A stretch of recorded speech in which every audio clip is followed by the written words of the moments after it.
Nós usamos as mãos para tudo, não é verdade? E muito especialmente quem trabalha com comunicação usa muito na digitação, por exemplo.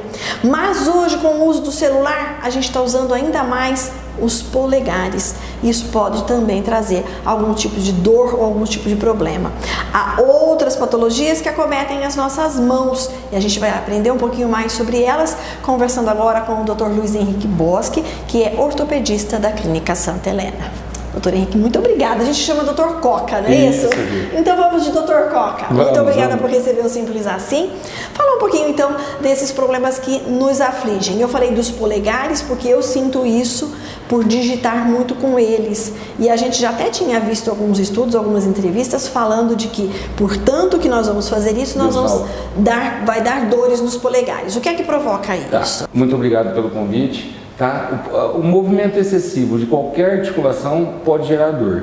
Tá? Existem diversas patologias que a gente mexendo os polegares muitas vezes por dia, usando a mesma musculatura, usando o mesmo movimento, pode dar patologias na mão. Uma delas é o dedo engatilho. O que vem a ser o dedo engatilho? Basicamente, existem dois tendões na mão. Existe o tendão flexor, que é que puxa o dedo para baixo, e o tendão extensor. Esse tendão flexores da mão, eles passam dentro dos canaizinhos, dentro de um túnel, que são chamados polias. Quando a gente usa muito essa musculatura, essas polias podem causar um processo inflamatório nela e o tendão não conseguir passar. Então o que acontece? A pessoa flete o dedo, dobra o dedo, na hora de esticar o dedo ela não consegue esticar porque o tendão fica preso.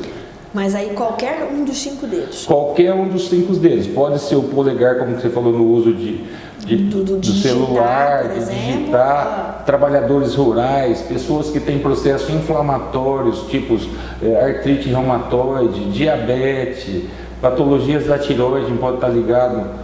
Pode ter também? Qualquer patologias. Normalmente é pelo uso excessivo, ou pelo uso inadequado. Há muito tempo a mesma musculatura sem intervalo, E uma vez que isso já se instalou, esse travamento ele vai se dar com muita frequência ou de vez em quando? Normalmente existem graduações. Começa a travar pouco, trava uma vez por dia, depois começa a aumentar 1, 2 vezes por dia. Conforme for piorando o nível que vai fechando essa polia, vai travando mais vezes ao dia. Tá? No início, o tratamento é sempre conservador. O que é sempre conservador? Fisioterapia, analgésico, procurar uma orientação de uma TO, uma terapeuta ocupacional, alguma pessoa para te orientar a você usar o uso adequado. Dar intervalos, não ficar... Isso é muito comum hoje em dia. A gente está toda hora o dia inteiro né? digitando, né?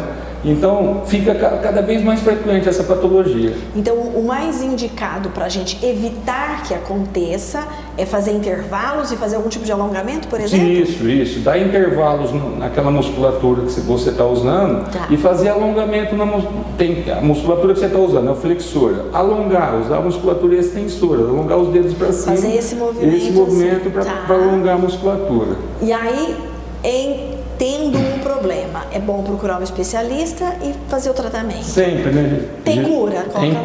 Tem cura. Normalmente, o tratamento, como eu disse no início, é conservador e numa fase mais tardia, se não melhorar, é cirúrgico. Porque isso dói muito. A pessoa, na hora que vai dobrar o dedo, trava esse tendão, na hora que ela vai esticar, vai indo, faz cloque, como se fosse um gatilho de um revólver. Por isso que é chamado dedo em gatilho. Faz um clique, faz cloque. Ela vai tentando. E aí ela vai tentando só que dói. A hora que ela solta, dói. Isso dá em homem... Pode concluir. Outra coisa que eu esqueci de falar, que isso pode dar em criança. Pode existir dedo em gatilho congênito. Pode a criança já nascer com essa polia fechada. E quando acontece isso? Quando acontece, nesse caso, normalmente é cirúrgico, porque ela já está muito estenosada, a criancinha não consegue. A mãe vem, minha criança não consegue esticar o polegar, que é o mais frequente. Está com o dedinho fletido, não consegue esticar. Daí tem que soltar. Tem que soltar através de cirurgia. Uma cirurgia. E homens e mulheres têm esse problema. Mulher é mais frequente. Mas homem e mulher é mais frequente. mas dá em homens e dá em mulheres. Mas mulheres é mais frequente. Uma outra patologia que também a gente ouve muito falar é o tal do túnel do carpo. E dizem até que é a doença do professor. O que vem a ser o túnel do carpo? O túnel do carpo, vamos lá. Vamos primeiro definir. É uma neuropatia compressiva que ocorre ao nível do canal do carpo. Que está aqui do nosso punho. O canal do carpo une a mão com o antebraço. O que passa nesse canal? Passa os tendões flexores e passa o nervo mediano, que é esse nervo que é exprimido nesse canal do carpo. Então, é uma neuropatia compressiva que ocorre ao nível do canal do carpo. Qualquer patologia que venha aumentar esse volume desse canal do carpo pode desencadear o túnel do carpo. Que tipo de patologia faz aumentar o volume? Tá. O uso excessivo, trabalhador rural que usa muita mão, faz muita força, digitação, professor que trabalha escrevendo muito tempo, usando a musculatura, diabetes, artrite reumatoide. Tudo isso. Todas essas patologias podem estar ligadas. Outra coisa que pode dar o túnel do carpo, pessoa que tem fratura no punho, uma deformidade no punho, pode causar um aumento de volume no canal do carpo. E o tratamento de túnel do carpo é o quê? Tá, o que a pessoa sente? Primeiramente, a pessoa começa a sentir muita dormência na mão. Como se estivesse formigando?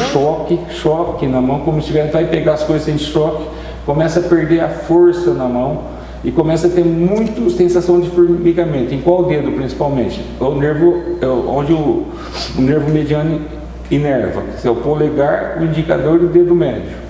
Tá? O quarto, o quinto dedo é mais para o nervo ulnar, é outra patologia. Já tive isso. Tá. A gente fala disso uma outra vez. O tratamento também depende da graduação. Existe um exame que se faz, chama eletroneuromiografia, que mede quanto que esse nervo está comprimido. Isso vai desde o grau leve até o grau mais acentuado. No grau leve, no grau moderado, a gente sempre tenta o tratamento sem mexer, sem operar. Que é a fisioterapia, Fisioterapia, analgésico, uso de órtese, uso de tala, terapeuta ocupacional, tá? Deixar a mão parada. Não melhorou, está numa fase mais tardia, é cirúrgico, aí precisa abrir o canal do carpo. Homens e mulheres também têm isso? Mesma coisa, só que mulher também é mais acometida. Muito mais. E se não tratar, ele acaba perdendo o movimento das mãos? Não é que acaba perdendo o movimento, Gi. O nervo, ele normalmente, o que ele faz? Ele inerva a musculatura que dá a força na mão. Se não tratar, num caso lá na frente, essa musculatura vai atrofiando e vai cada vez perdendo mais a força na mão. E vai perdendo mais a sensibilidade. Quanto mais tardio tratar, é pior o prognóstico. Sim. Porque o nervo, você pensa como se fosse um cabo de eletricidade. Sai o estímulo lá da medula, vem e desce pelo braço. A hora que chega nesse canal, ele estando prensado, estando espremido, o que acontece? Não consegue passar o estímulo. Quanto mais ele fica espremido, mais tempo ele leva para soltar, para liberar. Outra coisa, por que dói mais à noite? A pessoa fala, à noite eu não consigo dormir, tenho que balançar a mão, acordo, tenho que balançar a mão. Durante o dia, o líquido do corpo da gente está espalhado pelo corpo inteiro. Na hora que a gente se deita, ele vai para compartimentos fechados. Um desses compartimentos que tem fechado é o canal do carpo. Ele já teve um aumento de volume, por um processo inflamatório, por uma alteração de fratura, por um diabetes, por uma artrite reumatoide, qualquer coisa que aumente aquele volume. Aumentando esse líquido, à noite piora. Vai doer. Vai doer mais. Disso. Então tem que procurar um especialista. Tem que procurar quanto antes, sentindo a sintomatologia, correr atrás. Muitíssimo obrigada, Coca. Obrigado, Gislaine.